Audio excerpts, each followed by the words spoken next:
A Carreira da Muller reuniu na Coruña este domingo máis de 8.000 participantes. É un encontro consolidado que busca dar visibilidade á loita contra o cancro de mama, o máis frecuente entre as mulleres. A Coruña tinguiuse de rosa. Arredor de 8.000 mulleres saíron a correr contra o cancro de mama. Sempre hai moita xente e cada vez máis, que é moi agradable ver que moita xente se move por isto. O cancro de mama afecta a 1 de cada 8 mulleres ao longo da súa vida. O ano pasado diagnosticáronse máis de 35.800 casos novos en España. A vencedora da carreira, a atleta valisoletana Ángela Viciosa, felicitábase por participar. Es un apoyo para todas las mujeres. Yo sobre todo tengo aquí a mi madre que ha venido de sorpresa y para mí es correr por ellas. Y nada, pues me ha encantado la verdad cómo animaban y todo.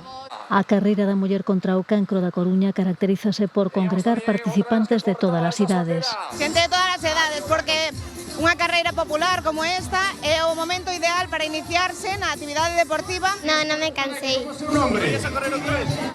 Manuela. Esta carrera es la más divertida, la que mejor rollo hay de las 2.000 carreras que voy. Esta es guay.